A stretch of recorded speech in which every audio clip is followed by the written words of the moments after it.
job posting had been simple enough. Manager needed for remote rest stop facility in the Appalachian Mountains. Competitive pay, housing included, must be comfortable with isolation. Marcus Webb had applied without hesitation, desperate for a fresh start after his divorce left him with nothing but debt and a pickup truck. The interview had been conducted over the phone by a man with a thick mountain accent who asked only 3 questions. Could Marcus handle being alone for weeks at a time? Did he have any medical conditions that required regular doctor visits? Was he willing to follow rules without asking why? Marcus had answered yes to all 3, and within a week, he was driving up a winding mountain road that seemed to climb forever into the dense forest. The rest stop sat in a hollow so deep that even at noon, the sunlight barely penetrated the canopy of ancient trees. It was a modest facility, just a single building housing restrooms, a small office, and a utility room. Outside, there were 4 picnic tables, a covered pavilion, and a parking lot that could accommodate maybe 20 vehicles. A gravel path led from the parking area into the woods, marked with a weathered sign that read Nature Trail. Beyond the maintained grounds, the forest pressed in from all sides, a wall of towering oaks and hemlocks that seemed to watch the clearing with silent attention. Marcus arrived on a gray afternoon in late October when the leaves were just beginning to turn. The previous manager, an older woman named Dorothy, was waiting for him in the office. She looked tired, her face lined with wrinkles that seemed too deep for her age. She barely made eye contact as she handed him a ring of keys and a laminated card covered in typed text. "This is everything you need to know," she said, tapping the card with a finger that trembled slightly. "Read it tonight. Memorize it. Never break the rules, Marcus.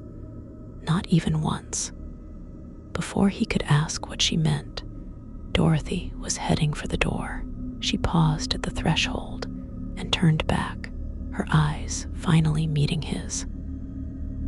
"There are things in these mountains that are older than names," she said softly. "The rules keep you safe. Follow them exactly, and you will be fine." Then she was gone, climbing into a dusty sedan and driving away without another word. Marcus watched her taillights disappear down the mountain road, then looked at the card in his hand. The rules were printed in neat block letters, 12 of them in total. Rule 1 stated that the rest stop must be kept clean and welcoming at all times, with restrooms checked and cleaned every 2 hours between dawn and dusk. Rule 2 explained that the facility closed at sunset, and Marcus was to lock all doors and turn off the exterior lights exactly 15 minutes after the sun went down. Rule 3 was more specific. No one was permitted on the grounds after dark, except Marcus himself. If anyone knocked on the doors or called out after hours, he was not to answer or acknowledge them in any way. Rule 4 seemed odd.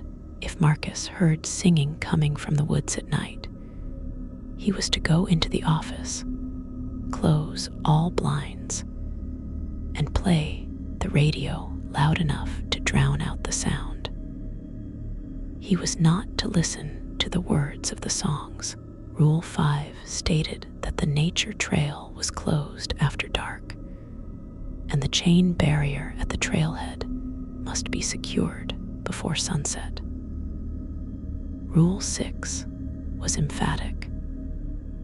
If Marcus saw anyone walking on the trail after the chain was in place, he was to immediately return to the building and not look back at the trail until morning.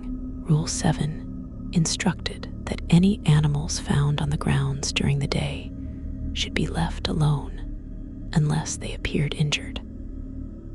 However, if an animal approached the building after dark and scratched at the doors or windows, Marcus was to turn on all interior lights and wait in the office until the scratching stopped.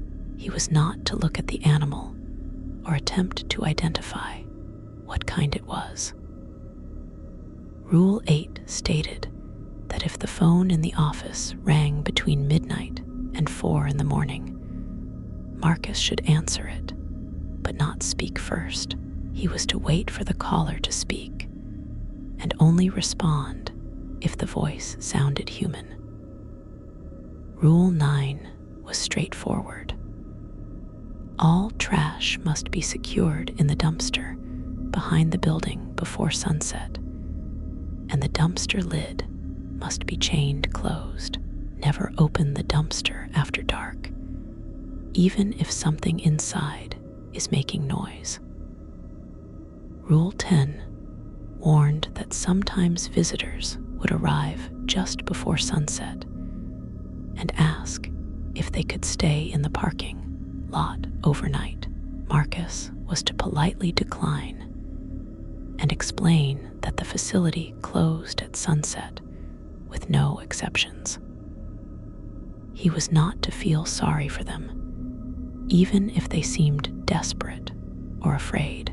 Rule 11 stated that Marcus should never count the picnic tables after dark. The number might be wrong, and noticing the discrepancy would draw unwanted attention. And Rule 12, printed in slightly larger text at the bottom of the card, simply read, "If you break any of these rules, leave immediately and do not come back. Your replacement will be contacted." Marcus read through the list 3 times that first evening, sitting in the small apartment attached to the back of the rest stop building. The living quarters were sparse, but functional. Just a bedroom, bathroom, and kitchenette with a door that connected to the office. As the sun began to set, he felt a strange nervousness settle over him. The rules seemed designed to protect him from something. But what? Dorothy's warning echoed in his mind. Things older than names. He followed Rule 2 precisely, checking his watch as the last sliver of sun disappeared behind the mountains. 15 minutes later, he locked the front doors and switched off the exterior lights, plunging the parking lot into darkness. The forest seemed to press closer immediately, the shadows between the trees deepening into absolute blackness. Marcus went into his apartment and made dinner, trying to shake the feeling that something outside was waiting for those lights to go off. Nothing unusual happened that first night. Marcus watched television until he grew tired, then went to bed. But he slept poorly, waking several times to silence so complete it seemed unnatural. In the mountains, there should have been sounds, insects, wind in the trees, distant animals. Instead, there was nothing, as if the entire forest was holding its breath. The next morning, Marcus opened the facility at dawn, as instructed. A few travelers stopped by throughout the day, mostly long-haul truckers taking a break from the winding mountain roads. Everyone seemed normal, though Marcus noticed that none of them lingered long. They used the restrooms, maybe bought something from the vending machines, then hurried back to their vehicles and drove away. No one walked the nature trail despite the pleasant autumn weather. No one sat at the picnic tables to eat lunch. They all seemed eager to leave. The pattern repeated for the first week: quiet days with occasional visitors, followed by nights of oppressive silence. Marcus followed the rules carefully, locking up exactly 15 minutes after sunset, checking the restrooms every 2 hours, keeping everything clean and welcoming. He heard no singing from the woods, saw no animals scratching at the doors, received no strange phone calls. He began to relax slightly, thinking perhaps the rules were just paranoid precautions left over from a more superstitious time. Then on the 8th night, Marcus woke at 3 in the morning to the sound of footsteps on the gravel outside.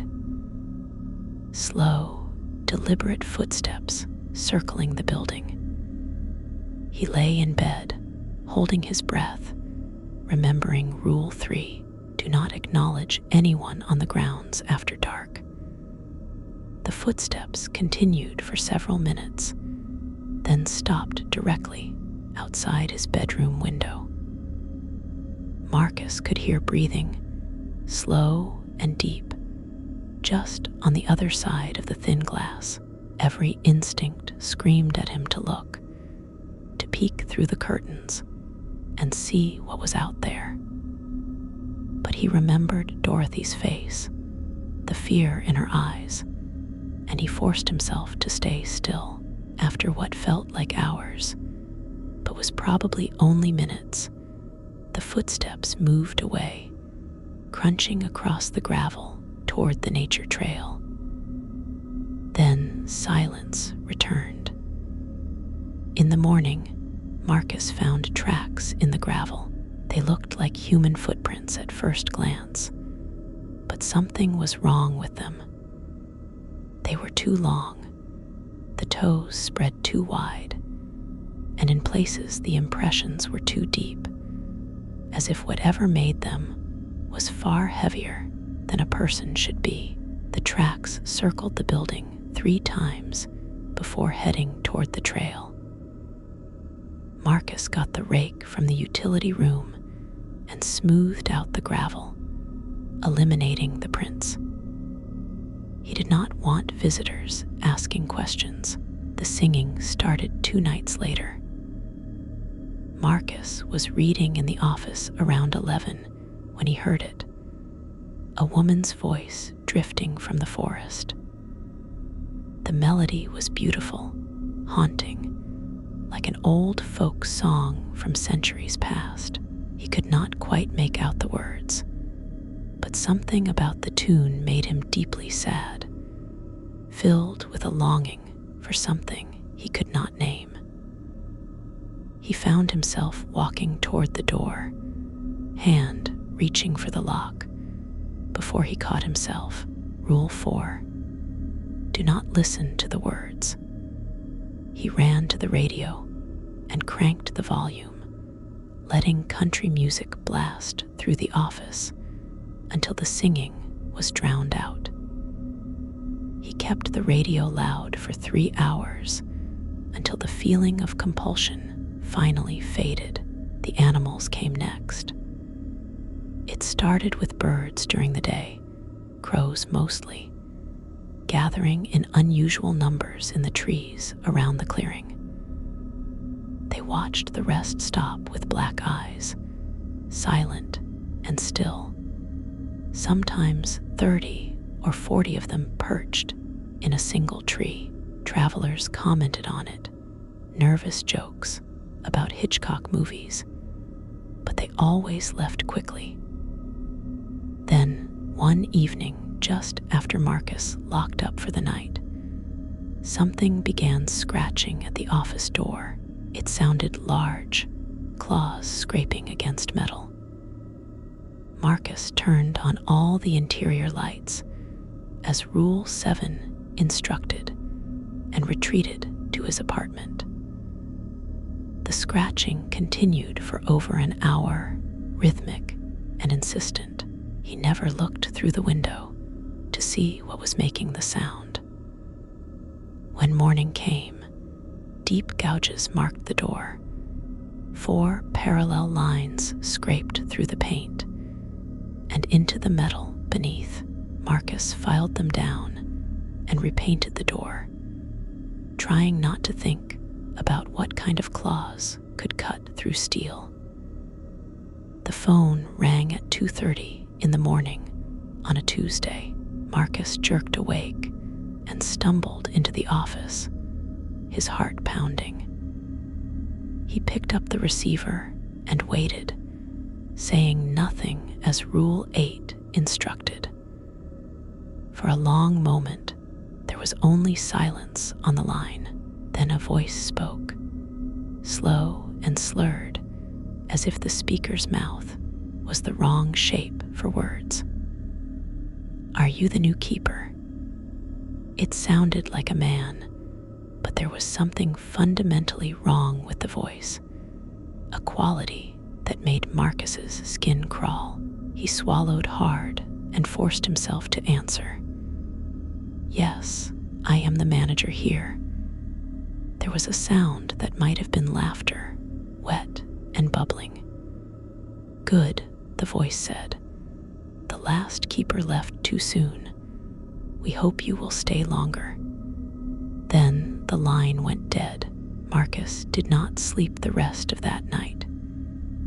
He sat in the office with all the lights on, watching the darkness beyond the windows, wondering what he had gotten himself into.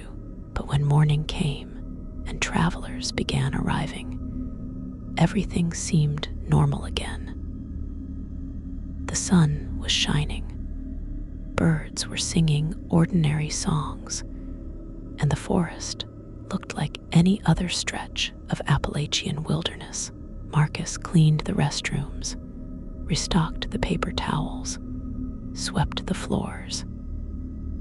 He smiled at the truckers and tourists, answered their questions about the best route through the mountains, accepted their thanks for maintaining such a clean facility. In daylight, it was easy to pretend that the nights were not filled with impossible things. 3 weeks into the job, Marcus saw something on the nature trail. It was late afternoon, maybe an hour before sunset, and he was checking that the trash was properly secured. Movement caught his eye. Someone walking on the trail about 50 yards into the woods. A man in old-fashioned clothes, dark trousers, and a white shirt, moving with an odd gait, as if his knees bent the wrong direction. Marcus watched for a moment, then checked his watch. Still an hour until he needed to chain off the trail. But something about the figure bothered him. The man did not move like a hiker. He moved like something pretending to be a hiker. Marcus decided to close the trail early. He walked to the trailhead and pulled the chain across, securing it with the padlock. As he turned to walk back to the building, he heard footsteps behind him on the trail, quick footsteps coming closer. Every instinct screamed at him to look, to see how close the figure was, but he remembered Rule 6. Do not look back at the trail. Marcus walked steadily toward the building, his heart hammering. The footsteps behind him grew faster, breaking into a run. He could hear breathing now, ragged and wet. Marcus resisted the urge to run himself. He walked through the door of the rest stop and locked it behind him, then finally allowed himself to look out the window. The figure stood at the edge of the parking lot, just beyond the reach of the overhead lights. In the dimming twilight, Marcus could see that it was not a man at all.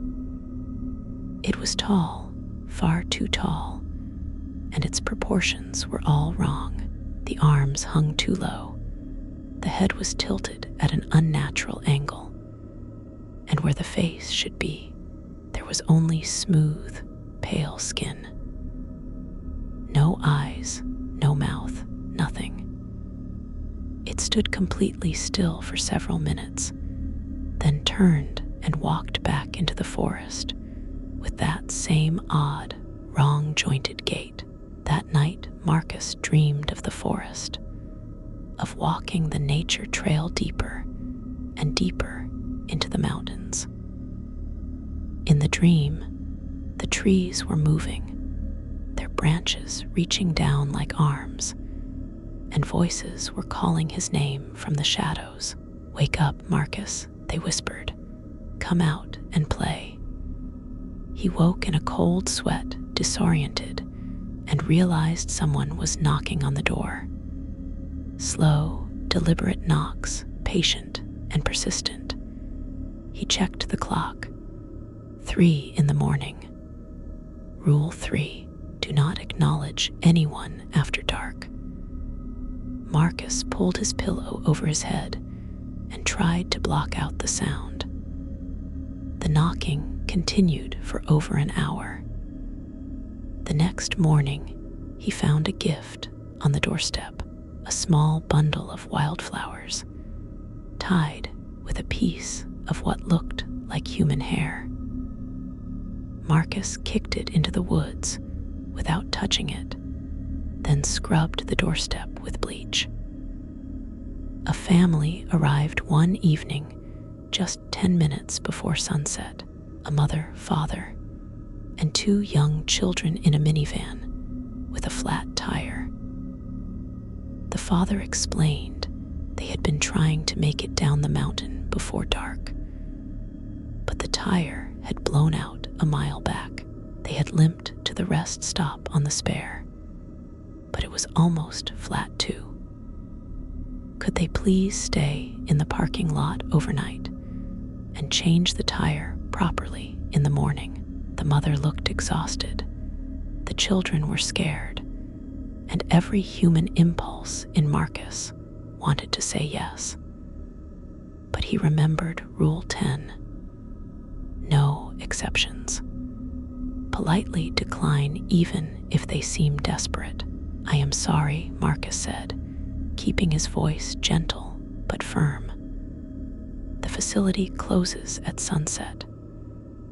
No one is permitted on the grounds after dark. You will need to continue down the mountain." The father's face reddened with anger. "Are you kidding me? My kids are tired. My wife is exhausted, and it will be dark in 10 minutes.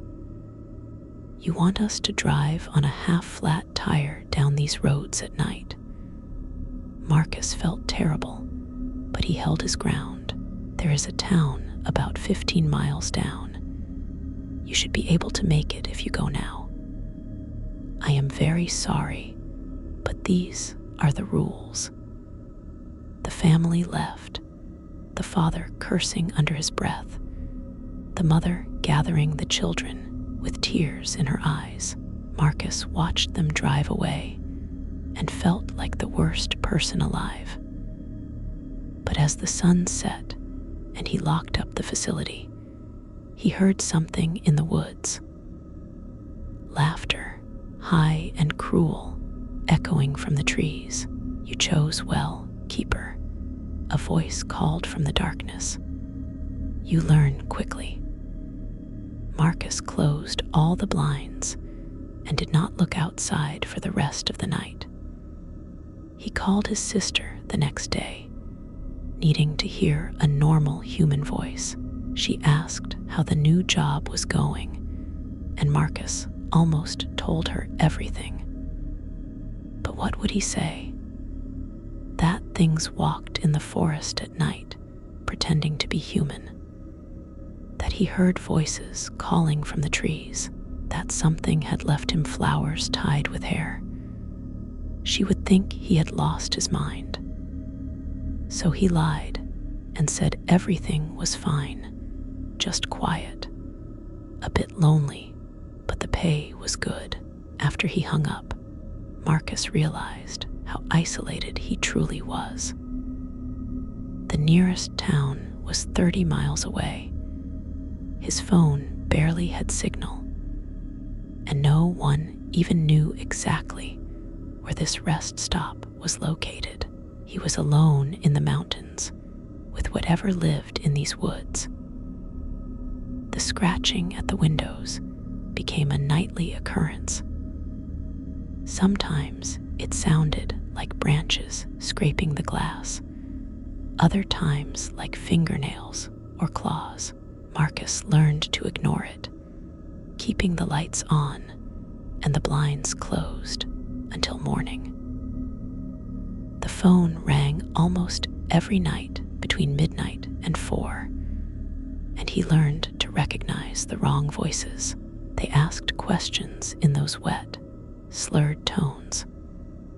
Are you afraid, Keeper? Do you want to see us? Will you come walking in the woods? Marcus kept his answers short and polite, never engaging in real conversation, always hanging up as quickly as possible. The picnic tables bothered him most. During the day, there were always 4 tables in the pavilion area, exactly where they should be.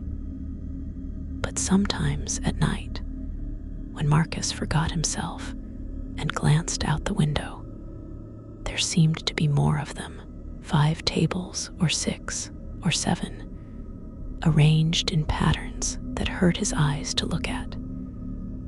He learned not to count them, not to think about them, to simply trust that in the morning there would be 4 again.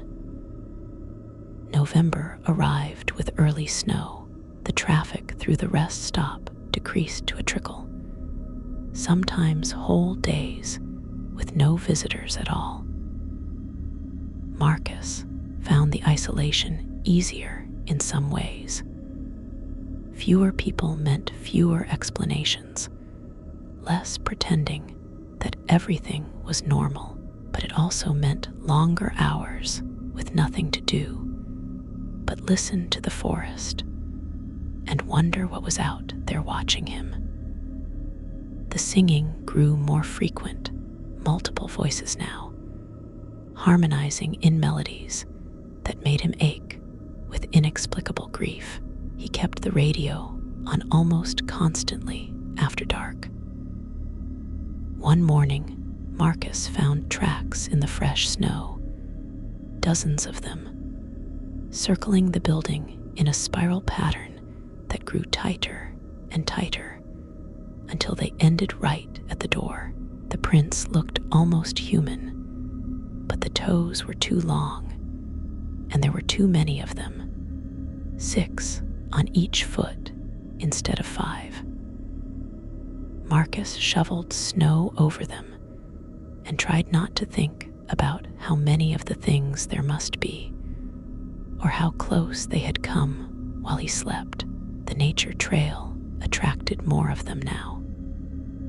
Almost every evening Marcus saw figures moving in the woods as he chained off the trailhead.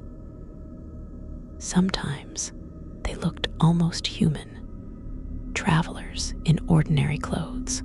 Other times they did not even try to hide what they were, tall and pale and wrong, watching him with eyeless faces. He never looked back as he walked to the building. He never ran. He followed the rules. A state trooper stopped by one afternoon in late November. Officer Chen, according to her name tag, young and professional with sharp eyes that took in every detail. She asked how things were going, if Marcus had experienced any problems, seen anything unusual. He thought about telling her everything, but remembered Rule 12. If you break the rules, leave immediately. Do not come back. And telling someone about the things in the woods felt like breaking a rule, even if it was not explicitly written on the card. Everything is fine, Marcus said. Quiet, but that is normal for this time of year. Officer Chen studied him for a long moment, as if trying to decide whether he was lying. Then she nodded slowly. If you do see anything unusual, you can call the sheriff's office. Though to be honest, we do not patrol up here much after dark. There are protocols for this area. She handed him her card and left. Marcus noticed she drove away quickly, not lingering in the parking lot. Even the police were afraid of this place. The solstice approached, and things grew worse. The scratching at the windows became violent, shaking the frames. The singing swelled to a chorus of dozens of voices, so loud that even the radio at full volume could not drown it out. Marcus huddled in the office with the lights blazing and tried not to listen to the words that he could now almost understand. Come out, keeper. Come dance with us. Come see what you really are. The phone rang constantly, different voices each time, some pleading, some threatening, some speaking in languages that should not exist. On the night of the solstice itself, everything stopped. No scratching, no singing, no phone calls. The silence was somehow worse than the noise had been. Marcus sat in the office, watching the clock tick past midnight, past 1, past 2. At 3:30 in the morning, all the lights in the rest stop went out. Not just the interior lights, but the emergency lights too, everything dying at once. The darkness was absolute, pressing against the windows like a living thing. Marcus sat frozen in his chair, blind and terrified, listening to his own breathing. Then he heard the door to his apartment open. Slow footsteps crossed the floor, moving through the office toward where he sat. He could not see anything, but he could feel a presence. Something massive and ancient and utterly inhuman standing right in front of him. Warm breath touched his face, smelling of earth and rotting leaves. A voice spoke directly into his mind, not heard but felt. You have done well, keeper. You follow the old agreements. For this you are protected. But do not forget, this place is ours. You are here by our permission. Then the presence withdrew, and the lights flickered back on. Marcus was alone in the office, shaking so hard he could barely stand. The winter solstice passed, and things returned to their previous pattern. The nightly disturbances continued, but they seemed almost routine now, background noise that Marcus had learned to live with. He cleaned the restrooms, maintained the grounds, locked up at sunset, followed every rule precisely. Travelers came and went during the day, never suspecting that anything was wrong. Marcus smiled and helped them and sent them on their way before darkness fell. December brought heavier snow and near total isolation. Sometimes a week would pass without a single visitor. Marcus read books, watched television, cooked simple meals, and tried not to think about the things that owned these mountains. He had stopped wondering if he should leave. Where would he go? Back to the debts and divorce and empty life he had run from.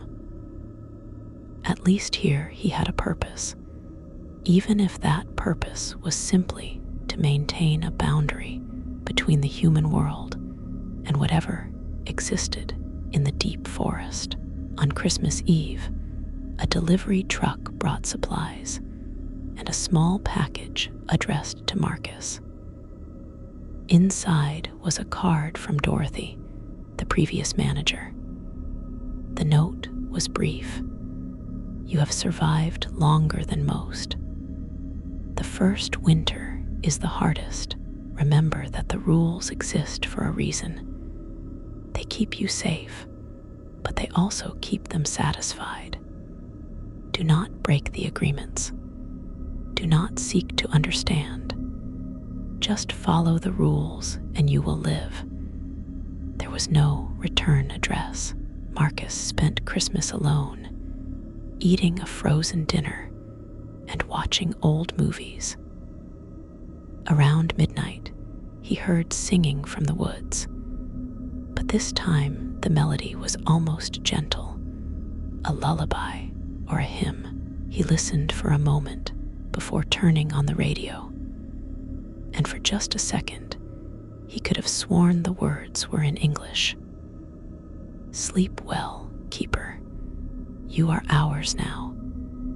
He played the radio all night and tried not to think about what that meant.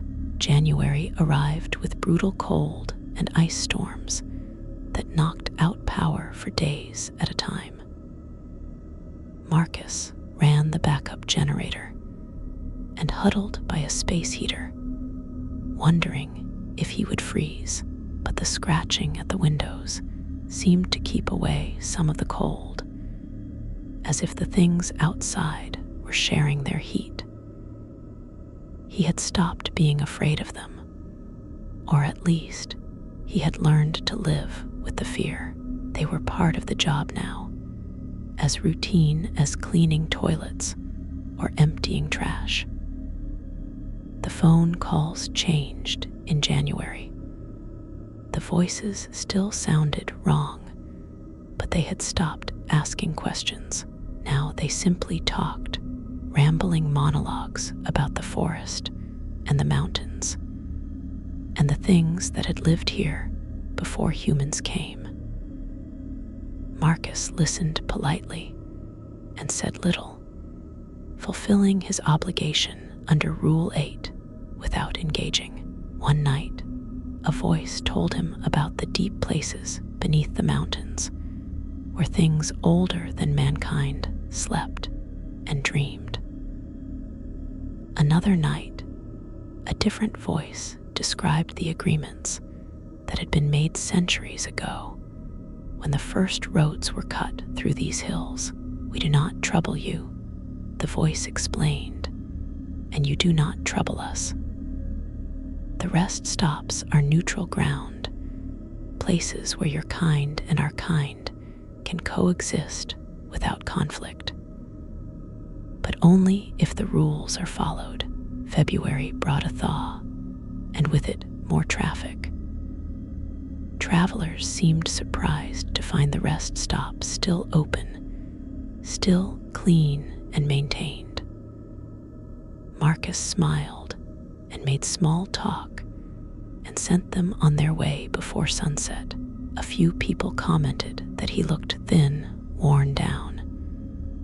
He had lost weight over the winter, existing on simple meals and constant anxiety. But he was surviving. That had to count for for something. One afternoon in late February, a young couple arrived with questions about the nature trail. They were experienced hikers, they explained, training for a long-distance trek. Could they walk the trail for an hour or so before sunset? Marcus checked his watch. It was 3 in the afternoon, plenty of time. He unlocked the chain and let them pass. But then he got distracted by a plumbing issue in the men's room, and when he looked at the clock again, it was 5:30. The sun was already touching the horizon. The hikers had not returned. Marcus ran to the trailhead and shouted for them, but there was no response. He could see boot prints in the muddy trail leading into the woods. Rule 5 said to chain off the trail before sunset. Rule 6 said never to look at the trail after dark if someone was still on it. But he could not just leave them out there. Marcus made a decision. He had 15 minutes before he needed to lock up the facility. He would go just a short distance up the trail and try to find them. It was still light enough. It should be safe. The forest closed around him immediately. The bare winter trees forming a skeletal canopy overhead. The trail wound upward into the hills, and Marcus followed the boot prints, calling out for the hikers. The sun was sinking fast, shadows pooling between the trees. He should turn back. He knew he should turn back. But then he heard voices ahead, the young couple, and he pushed forward.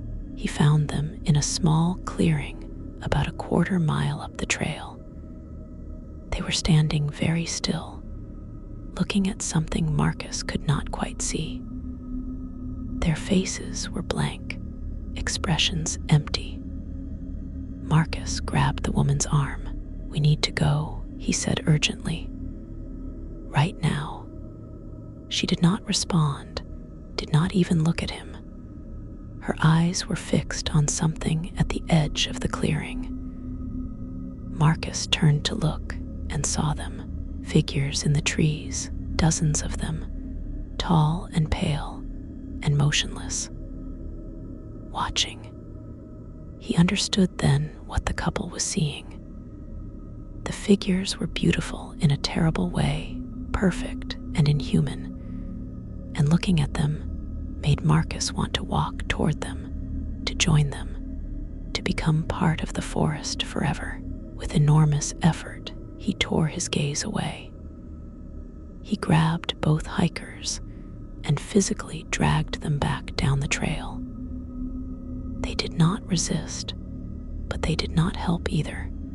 Their bodies limp and unresponsive, Marcus half carried them down the mountain as the last light faded from the sky. Behind him, he could hear footsteps following, patient and relentless. He reached the trailhead just as full darkness fell. The hikers seemed to wake up as they crossed the boundary, gasping and crying out. "What happened?" the woman asked, confused and terrified. "Where were we?" Marcus shoved them toward their car. "Leave," he ordered. "Drive away and do not come back. Do not ever come back to this place." They stumbled to their vehicle and drove away, tires squealing on the pavement. Marcus turned to secure the chain across the trail and came face to face with one of the pale figures. It stood just on the other side of the chain, impossibly tall, its blank face tilted down toward him. Marcus locked the chain with shaking hands, never taking his eyes off the thing. For a long moment they stood there, separated by nothing, but a flimsy chain. Then the figure reached out one long arm and gently touched the chain. Marcus felt a jolt of something, not quite electricity, not quite cold, a warning. He had broken the rules. He had looked back at the trail after dark. He had gone into the forest during the dangerous hours. The figure withdrew its hand and melted back into the shadows. Marcus ran for the building and locked himself inside. That night was the worst since the solstice. The scratching was violent enough to crack windows. The singing was so loud it shook the walls. The phone rang constantly, voices screaming and laughing and pleading. Marcus huddled in the office with every light blazing, certain that they would break through the walls and take him. But dawn came eventually, and everything stopped. In the morning light, the rest stop looked normal again, though there were deep gouges in the doors and windows that would need repair. Marcus called the number from Dorothy's card, hoping to reach her, needing to talk to someone who understood. A man answered, voice thick with mountain accent. Dorothy cannot come to the phone, he said. She passed last month. Heart attack, but she left a message for whoever called this number. The message is this: if you break the rules, even to help someone, you owe a debt. The debt must be paid. Then the line went dead. March arrived, and Marcus waited for whatever payment would be demanded. The nightly disturbances continued, but they felt expectant now, as if something was waiting for the right moment. Marcus went about his duties in a haze of exhaustion and dread. He had saved those hikers, but at what cost? What did it mean to owe a debt to the things in the forest? He had nightmares about being dragged into the trees, about becoming one of those pale, tall figures himself, trapped forever in the mountains. He thought about running, but where could he go that they could not find him? They had made it clear this was their place, and he existed here only by their permission. On the spring equinox, Marcus received an answer. He woke in the middle of the night to find his apartment door open again. The presence was back, that massive ancient thing standing in the darkness of his bedroom. The voice spoke in his mind. You broke the agreements to save 2 of your kind. This shows both weakness and strength. For this, you will pay a price, but you will not be destroyed. The price is this: you will remain as keeper for 7 years. You may not leave. You may not quit. You may not tell others what you have seen. At the end of 7 years, if you have kept the rules faithfully, you will be released. Break the rules again, and you will become one of us forever. Do you accept these terms? Marcus realized he had no choice. If he refused, if he ran, they would hunt him. Better to accept the terms and hope he could survive 7 years. He spoke into the darkness. I accept. The presence withdrew, and the door closed softly. Marcus lay awake until dawn, understanding that he had just bound himself to this place in ways he could barely comprehend. The rest of March and all of April passed in a blur of routine. Marcus followed every rule precisely, never deviating, never taking chances. The nightly disturbances continued, but they no longer frightened him the way they once had. He had accepted what this place was, a boundary between worlds, a rest stop not just for travelers, but for things that moved between the human realm and whatever existed in the deep forest. He was a keeper of that boundary, a caretaker of the threshold. It was a strange purpose, but it was a purpose. May brought warm weather and increased traffic. Families on road trips, motorcyclists, RV travelers. Marcus maintained the friendly manager persona during the day, answering questions, giving directions, keeping everything clean and safe. As long as everyone left before sunset, they were safe.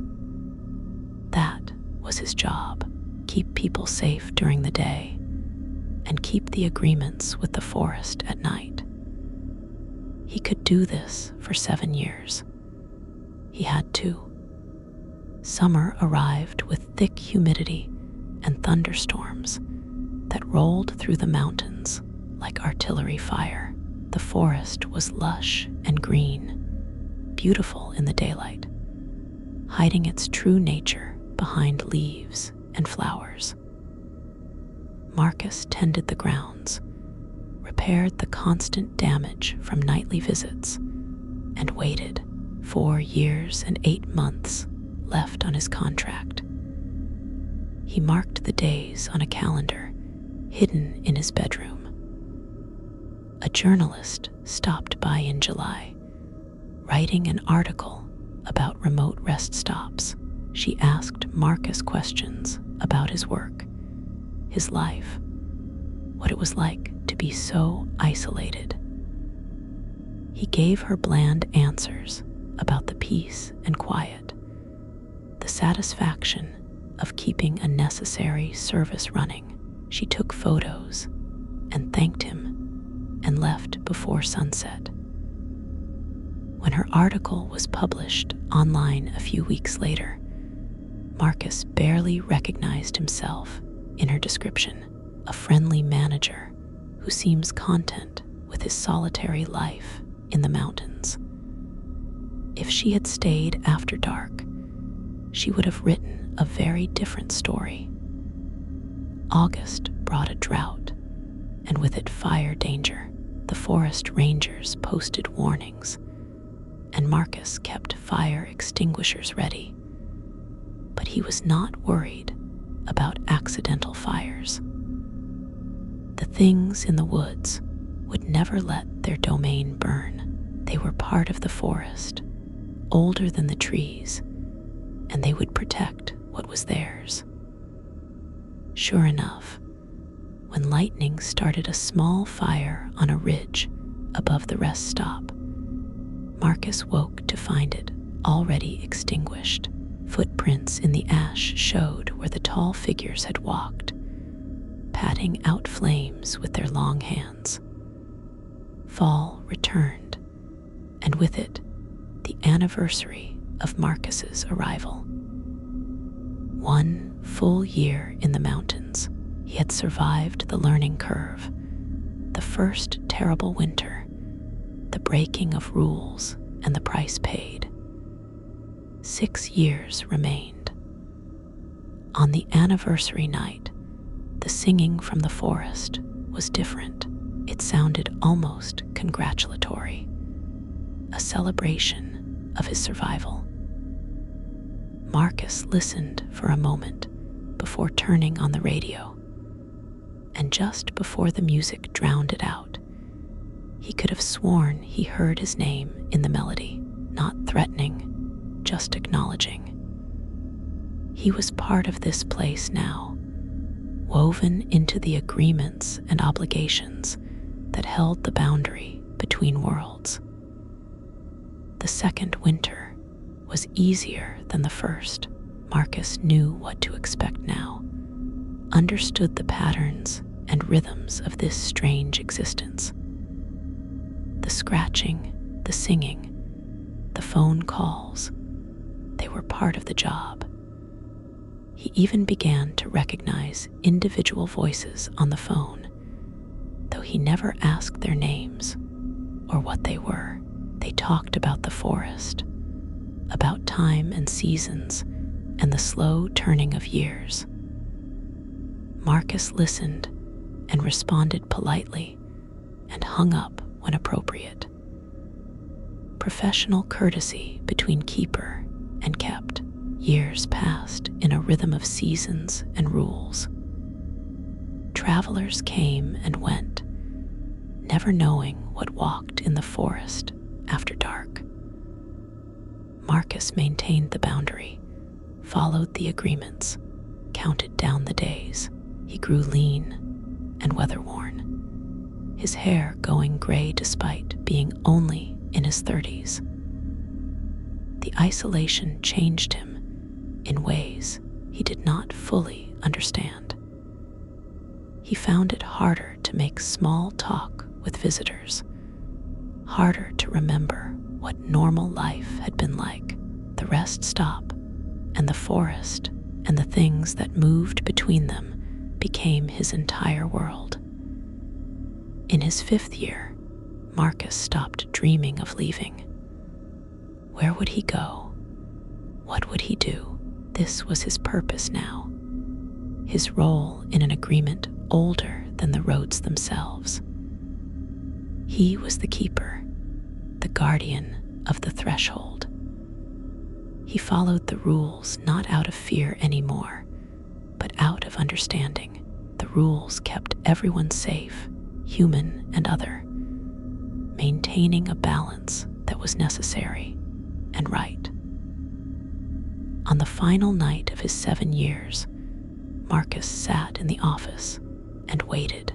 He had followed every rule faithfully since that one violation, never deviating, never questioning. The sun set, and he locked up precisely on schedule. Midnight came and the phone rang.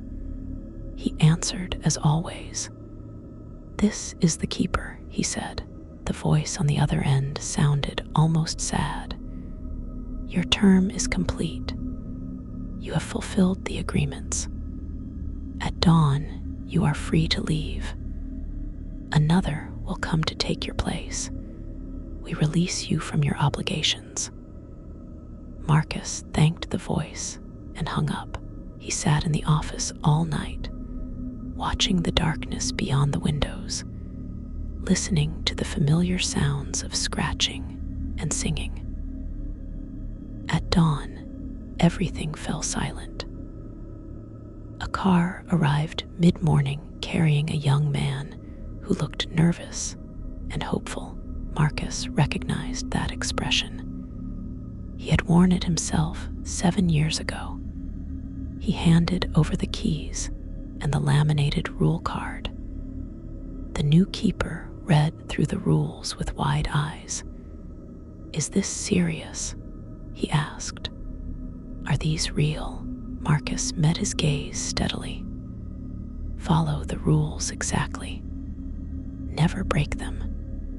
You will understand soon enough." Then he walked to his truck and drove away down the mountain road without looking back. The rest stop faded in his rearview mirror.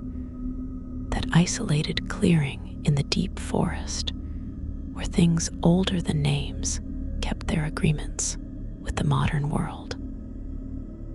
Marcus drove for hours, emerging finally into the ordinary world of towns and traffic, and people who had no idea what existed in the mountain hollows. He had served his time, paid his debt, kept the boundary safe for 7 years.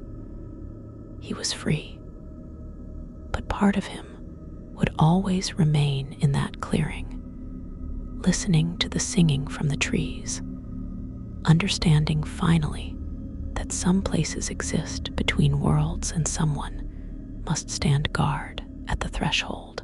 He had been that someone. Now another would take his place, following the rules, maintaining the agreements.